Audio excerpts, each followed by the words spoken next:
Welcome back to the online classes of physics. This is your Naima Miss with again back with a new topic of air, winds and cyclones. We are going to learn about the effects of moving air here. That is what is going to happen if you take a glass. Simply you take a glass and on that glass you just keep one cover. Okay, simply you just keep a cover on the glass. Simply you just keep a cover like this or any other paper, any other paper you just keep on it like this, and simply with another paper you start blowing like this, you start doing like this. So what is happening when you're shaking like this, some air is coming out, isn't it? Some air is coming. So what is happening when with that air, the paper from the glass will fall down, isn't it? What is happening? The paper will fall because of the effect that when the air whatever you are giving is having a effect there, isn't it? When you are giving the, when you are just blowing this air here, you can see that this card will fall down, this card will fall down because the pressure is exerted somewhere like this, isn't it? The pressure is exerted. So what you can see, just take a glass and a postcard. Keep the glass on a table and the postcard on the glass. Now wave your hand or notebook above the postcard to displace the air just above the postcard, isn't it? So what you're going to see, we are going to see that simply the paper will start falling down, isn't it?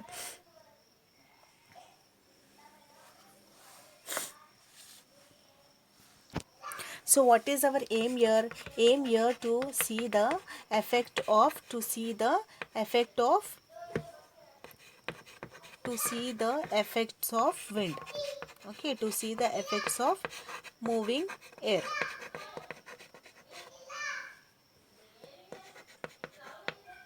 To see the effect of moving air. So what we are taking, what is our aim? Aim is to find out the effects of moving air. So what is the effects of, what is the aim? To see the effects of moving air. What are the apparatus that we are using? We are using glass, we are using card, we are using a paper to blow the air, isn't it? So the next thing what we are going to do is, we are going to write about the procedure. So what is the procedure? Procedure is nothing but whatever we have, we are going to do. Okay, whatever we are going to do. What we are going to do, we are going to take a glass and a postcard. Keep the glass on the table and postcard on the glass. Move your hand or notebook above the postcard to displace the air just above the postcard. This everything becomes under your procedure. At last what we will write? We will write the observation. So what did we observe? What did we observe? What we have done here? We have taken the glass and on that we have placed the card and we have again blown the air with the card, isn't it?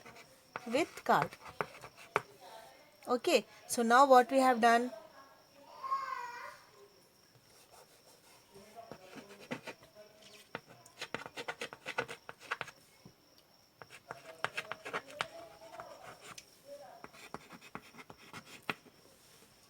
Then we will write observation.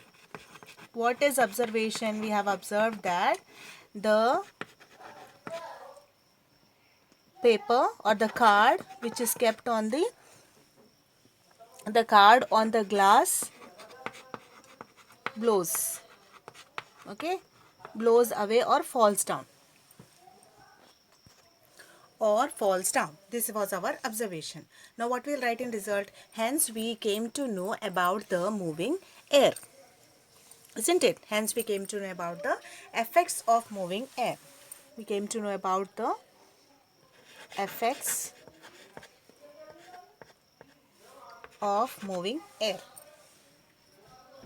Have you ever seen the roof of a house?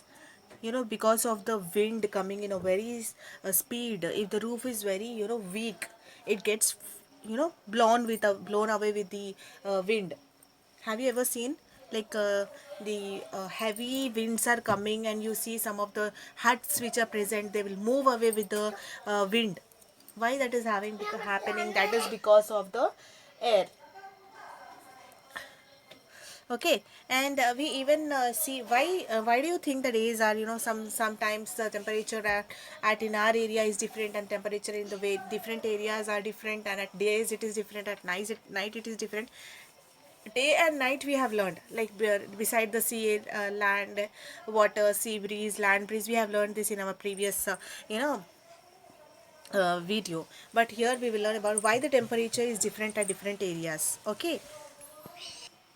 So far we have discussed the cause of winds in areas near large water bodies, including the sea and ocean, and we have learned what about the winds on the top other parts of the earth. So whatever we have learned about the areas, that is land breeze and sea breeze, we have learned about the areas which are beside, surrounding the water bodies, water areas. Then what about the areas which are present at the center of the earth, equatorial pole? What is happening there? We might have learned in the geography that the region close to the equator gets more heat from the sun, isn't it? What is happening? A region which is close to the equator is getting more sun. So this is because of the sun rays are directly falling straight close to the equator. So whatever areas which are present here, the sun rays are directly falling close to the equator. The air in this region gets warmer. Okay, the air that because the direct sunlight is falling on the earth at the equatorial region, so what will happen, the air becomes warm there. So this warm air rises, and cooler air from the region in the, that is, the air in this region gets warmer. The warm air rises, and the cool air from this region in the 0 to 30 degrees latitude belt on either side of the equator moves in. Okay, they moves into the either side. This movement of air sets forth wind that moves over the earth. Okay, so this movement causes the, you know movement of the heat, that is warm air from one direction to the another. So uneven heating of land and water, we have already learned about the sea and breeze. So in summer near the equator, the land heats up faster, and during the day of the temperature of the land is higher than the water in the ocean. The air over the land gets heated and rises. This causes the wind to flow the ocean towards the land. These are the monsoon winds. This is usual during the month of June and September. The direction of wind flows gets usually reversed in the months from December to early March. The wind flows from the land to the ocean as the sea cools more slowly. We have also seen that the increased wind speed is accommodated by a reduced air pressure. So what are cyclones? Cyclones are a form of violent storms on earth. They are like they are a huge, disturbance creating or destroying storms on earth. They are also called as typhoons, or they are also called as hurricanes, etc. They have different names. Different people call it with different names. Okay. So depending on area where it is coming. Okay. And to explain this, what we are going to do, we are just going to take a glass in which we are going to take a water. We are going to take a water, and in glass, what we are going to do, we are just going to simply keep a straw like this. Okay, keep a straw like this in a glass containing water. In a glass containing water, we are just going to keep a straw, and into this straw simply we are going to keep a another straw like this. Okay, we are going to place another straw like this, and we are going to blow from this side. Okay, simply when we are blowing from here, you can see that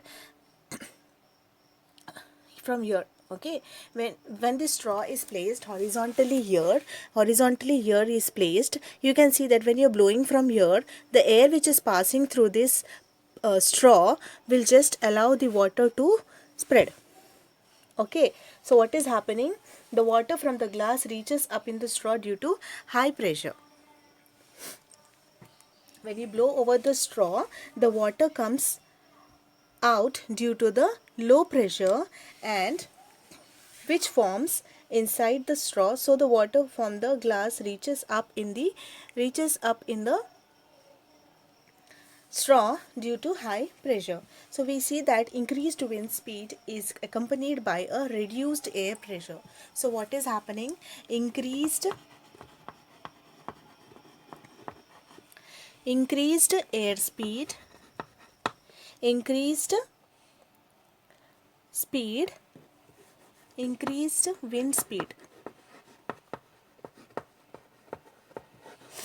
is accompanied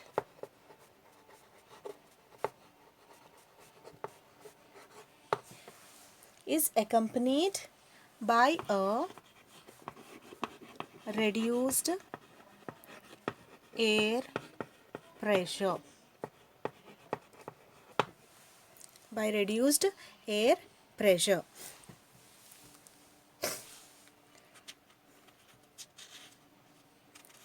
With this we end up the video. Let us learn about this cyclones in details in our next video.